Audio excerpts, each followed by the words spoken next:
Hello ladies and gentlemen, it's the Historical Gamer once again, and today we're returning to Rule the Waves with our Let's Play of playing as Japan in the World War, well not really a World War, but in the arms race strategy game which takes place between 1900 and 1925.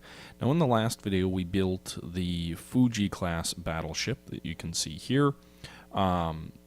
The battleship is loosely based on the actual historical Fuji class, which went into service a little bit before this game starts. They were commissioned into service in 1897, so about 3 years before. We also went ahead and designed a Shakashima class battleship. The first of these would go into service in Japan in January of 1900, so about 26 days after the game would start. I had a little bit of extra money to play with my warships, so I decided to go ahead and build one of these early. Also added benefit to us for that because then you don't have to pay for a new class. As you can see here, it's a bit heavier. It's about 1,600 tons heavier. In addition to that, it's got better armor, a 9-inch belt. Well, actually, sorry, the belt on the Yakashima or on the Fuji was a little bit better. Okay, so a little bit weaker belt. The turret armor, deck armor, turrets are a little bit weaker. Deck armor is heavier. Conning tower is heavier. Kind of a different mix, but in terms of the speed, same speed, and better armaments, more secondary guns. It also, trying to think what else it has that's better. Just in general, it's a little bit larger, better armor for the... No, actually it's not. I don't know what I did that's better for it. I can't remember anymore. Anyway, not really too relevant. I also built some cruisers here. I built 4 heavy cruisers of the Ashima class, loosely based on the historical Ashima class. Lighter belt armor than historical. You can see here it's got a respectable belt, respectable turret armor.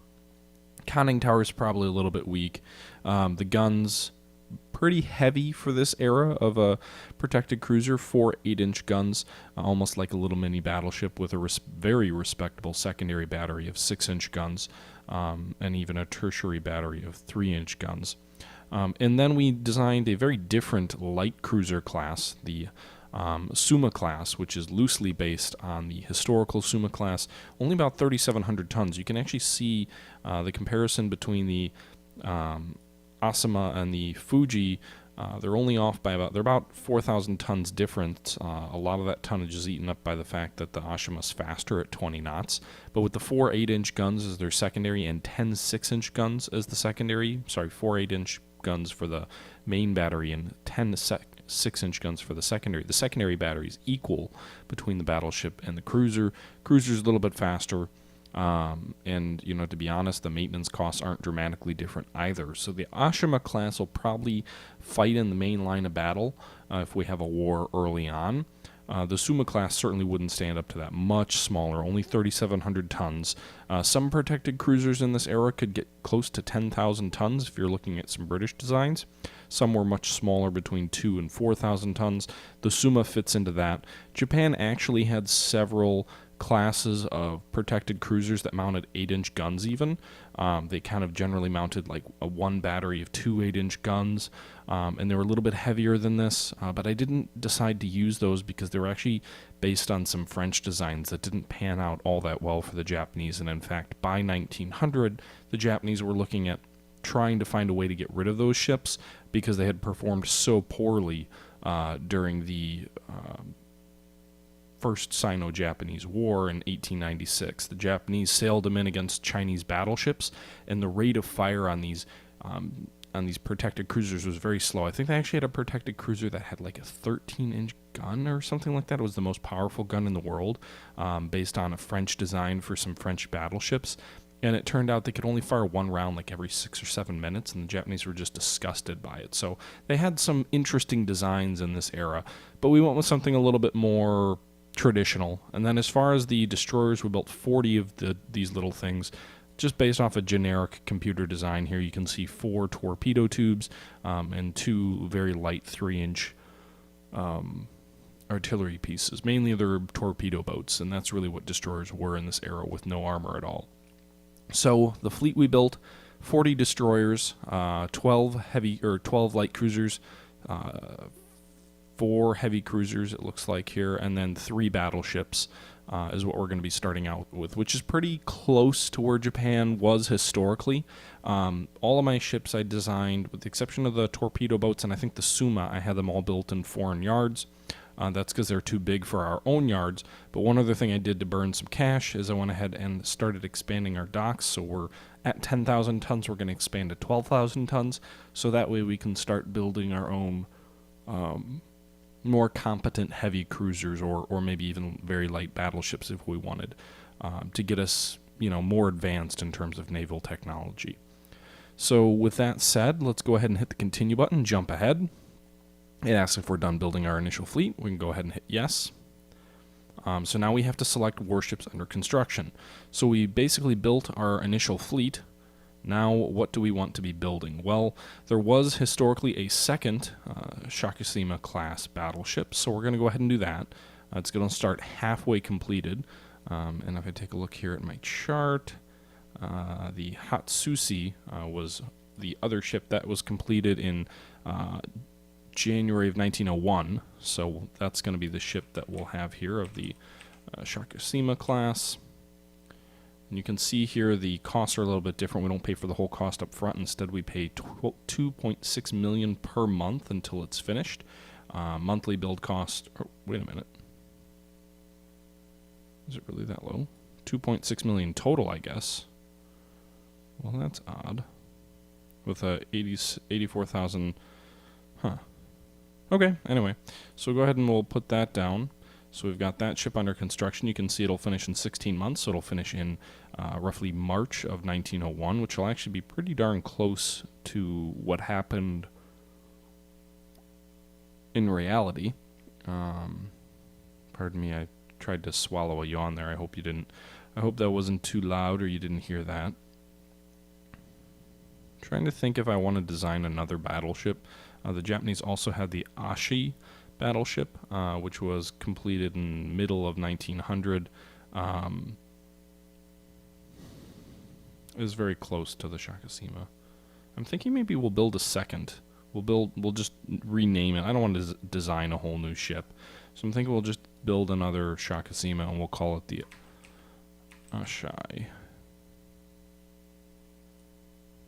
Okay, so you can see there we now have 2 battleships under construction with 3 already in service. This one's going to take a little bit longer, you can see, as we add more ships, but they are being built overseas in Britain, so that will influence our desire to remain peaceful with them. You can see tensions are pretty low right now with Britain, but we want to make sure that we keep on their good side. Japan actually had another one that was under construction, the Mikasa. But I also want to consider some cruisers too. The problem that we're going to run into at this point is I don't want to build a whole bunch of designs, because at this point our technology is going to be about the same, so really the only difference would be size. And honestly, the Japanese don't really make a big jump forward until they pick up some Italian cruisers in a couple of years. The Izumo class was being built around this time or finished up, but it's pretty similar to the Izumi. They're both about the same size. So I think what I'll do is I'll just add 2 light cruisers under construction of the Ashima class, because they're going to be pretty similar to what Japan had under construction this time period. A lot of these ship classes were pretty similar in this, like I said, in this time period. So you can see here we've got 2 battleships and 2 heavy cruisers that are both under construction. We could add a 3rd battleship, but that really would eat into our monthly balance. You can see here we're nearly in the red. Each time we add one new ship under construction, we've got to factor in that cost per month. And, oh yeah, that's, okay. So we've got 4 major warships. So that looks about right. And I meant for this video to be more getting into the actual gameplay as opposed to just kind of talking and or to kind of designing more ships again. But let's design a light cruiser real quick. We're going to design the Takasago class, Ooh, wow, let's zoom that out a bit. So that one was 4,100 tons. We'll have it built in a local yard. We'll just start with an auto-designed ship, which we're going to change around. Oh, actually, is that what we want to call it? I'm trying to think if there was another class we wanted to name it after. Sorry about this, guys. Yeah, we're going to go with a different class. We're going to go with the Tsushima class, and I'm sure I'm butchering the pronunciations here. So, if I am, I'm sorry about that. I am certainly not an expert in terms of pronunciation of different languages other than my own. We're going to base this loosely off the Tsushima class, which was about 3,300 tons. We're going to make it a little bit heavier because it seems like the game does require you to have a little bit heavier of a ship to get equal performance. I like having my cruisers always be long-ranged. The ship is going to be a light cruiser class. It's going to have 20 knots of main speed. Deck armor on that class, the conning tower had 4 inches, so that seems reasonable. We can go ahead and knock that down. The deck armor was 2.5 inches, so we'll set it to 2.5. We'll leave deck extended at 1. Now this ship didn't actually have a belt armor. It didn't have belt armor. We'll set our belt armor to, well, I don't know if we can get away with any belt armor, to be honest. Protected cruisers typically didn't have belt armor. We certainly can't get away with 9 inches. 3 inches is even too heavy. So we'll go and we'll see what happens if we set it to 0. Turrets, what were those on this? Doesn't even say that those had armor. We'll set it to 3. And secondaries to 3. Okay. The armor's not going to be sloped. It's going to be protected cruiser because that's the type of cruiser it is. And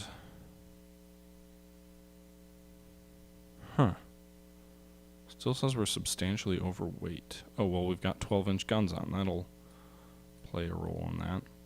So these are 6-inch guns. They had 6 single turret 6-inch guns on this ship.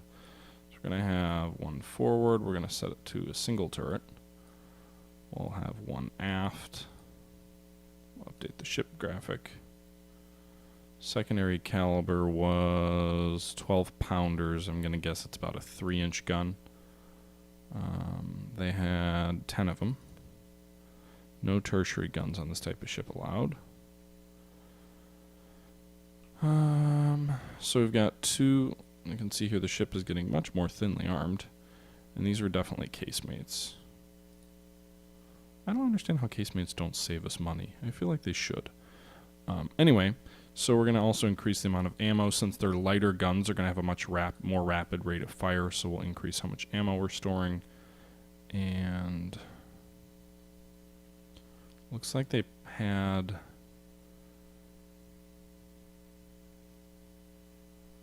port forward wing, starboard forward wing. So we're adding wing guns. You can see here there was good added kind of on the side, toward the front of the ship, but on the side. So we added 2 of those. We'll have 2 along the on the aft as well. Starboard aft wing.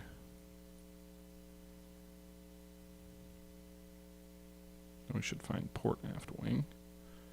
Use ship graph, and there you can see we've got 6 main 6-inch guns as our main armor. We've got 10 3-inch guns, and we're about 300 tons overweight. So this is size-wise probably going to be closer to the Chotsti class.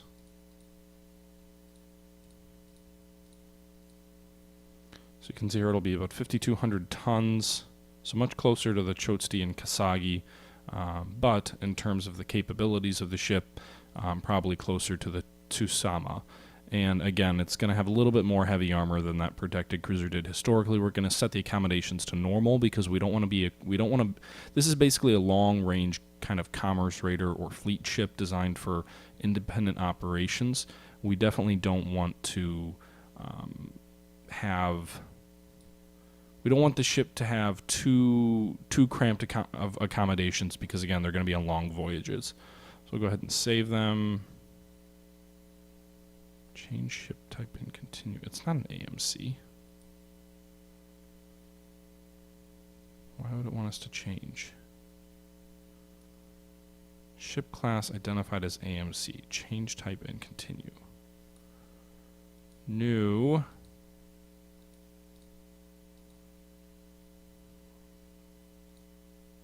It's not an armored cruise. It's not a commerce raider. What are you talking about? What happens if we drop the range? I don't understand why it's identified as an AMC. I wonder if it's... Ship must have belt armor if has armored guns. Really? Huh.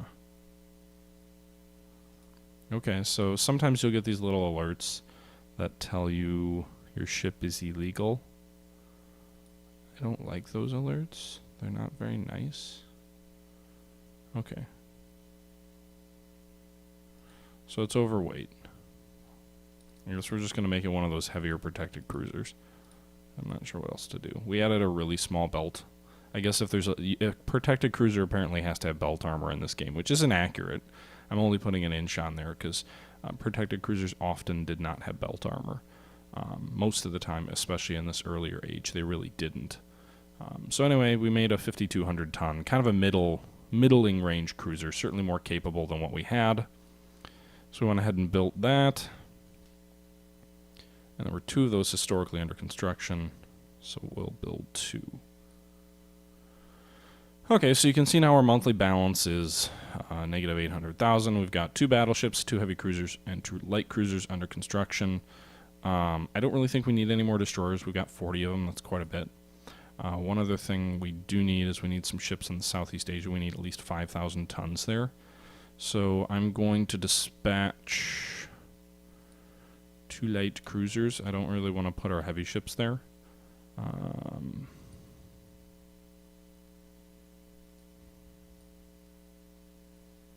then we'll send a force of maybe 5 destroyers as kind of that squadron there. So just, and real quick, sorry, if you want to move ships, you just can click on one, you can right click and it brings up some options. So you can leave a ship inactive, you can put it in reserve fleet, which reduces its cost, or mothball the ship.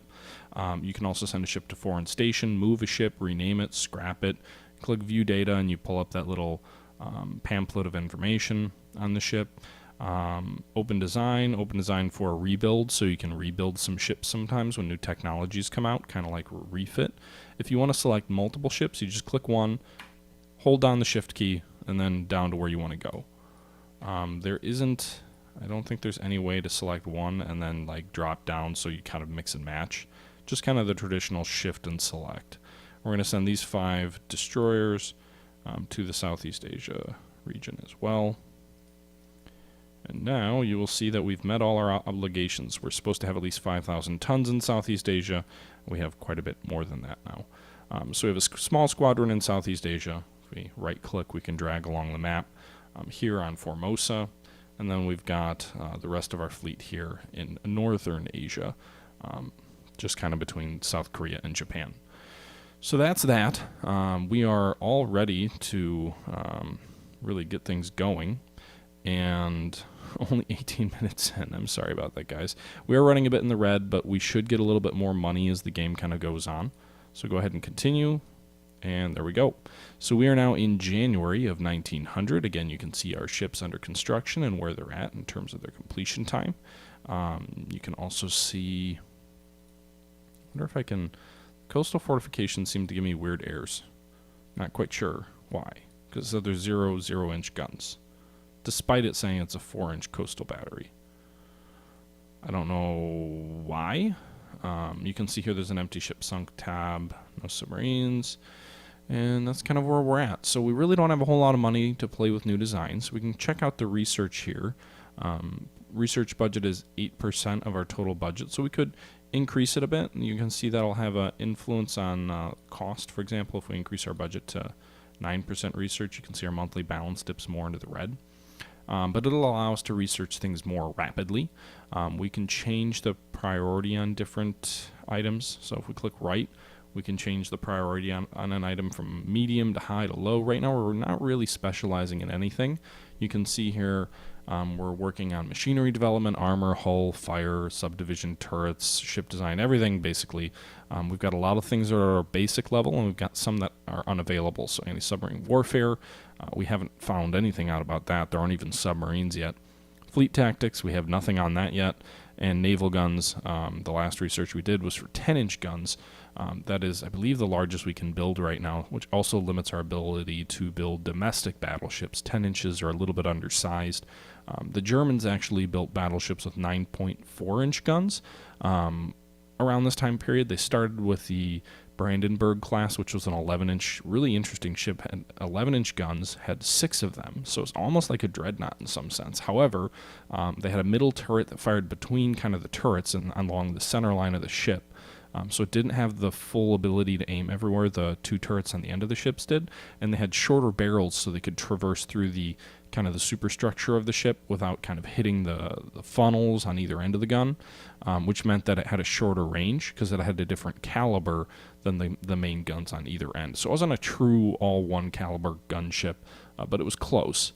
And then they decided with the next 2 or 3 classes to build ships with smaller, more rapid firing main guns, thinking that engagements would take place at closer range, which is interesting because it's the exact opposite path that pretty much every other major fleet took, where they stuck the biggest guns they could on their battleships.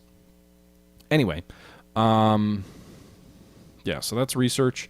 Bumped it up to 9%, hopefully make things go a little bit faster. Britain actually has a boost that allows them to research things faster.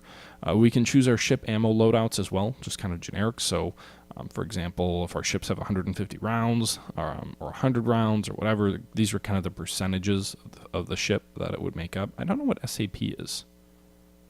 Superior armor penetrating, maybe? You can also choose what your fleet will use, what your doctrine is to use against different types of ships. So capital ships, you know, this caliber gun would fire AP, this caliber gun would fire AP at different ranges. So 4 to 6 inch guns would fire AP at short range, medium range they'd fire HE shells, long range they'd fire HE. It's interesting because I would think long range you have a better chance for plunging fire, so AP may make more sense. Medium range, certainly HE is best because you're going to start fires. You're never going to penetrate the main belt with a small caliber gun. At close range, I still don't know what kind of luck you're going to have against a battleship's main armor, but whatever. I'm not really going to fiddle with any of this. So we'll go ahead and close this. We can give different priorities to our training to kind of build like a specialization. So we could have night fighting as a specialization. It would increase our maintenance cost. Torpedo warfare also, which I may do, but not right now because, again, we don't have much in the way of spare change. We've got $10 million in the bank, but we're losing about $1 million a month at the moment. So we'll just go ahead and we'll advance a turn here and we'll see what happens. We're going to ignore the messages that just popped up for a second. We're now in February of 1900. A couple of other things I wanted to cover in this video. Mobilization here. You can mobilize your fleet. So if you have any ships that are in reserve or mothball, that would mobilize them. It would take some time to bring them back into service. You would generally only want to do that if a war is about to come. You can change the preferences here. We're not really going to fiddle with that, but you have quite a few preferences that you can mess around with. And then we already looked at training and research. You can build forts as well if you want to build coastal fortifications. Again, we really don't have the money to be spending on that right now. And we can't build submarines yet. We're building docks. It's going to take 11 more months. You can see here that's what that 11 means. I believe it'll bump it up to 12,000 tons, like I said before. You can also have private industry decide to expand your shipbuilding also. And I think that's all we're going to talk about here in this video. I intended for this video to be more of a let's get playing. It didn't quite turn into that. I apologize for that. This wasn't a very well done video. But what we'll look at in the next video is we'll look at kind of the general progress of turns. We'll look at the almanac, the intel reports, the messages. We'll talk a little bit more detail about all of that, and we'll get playing in the game. So I appreciate everyone tuning in. I hope you enjoyed the video, and if you did, leave me a comment. Let me know what you thought. I do apologize. I felt like this video wasn't very well done, but still thought it was important to show kind of the final setup before the actual gameplay starts. So thanks again for tuning in, and until next time, this is the Historical Gamer saying thank you for watching, and I'm out.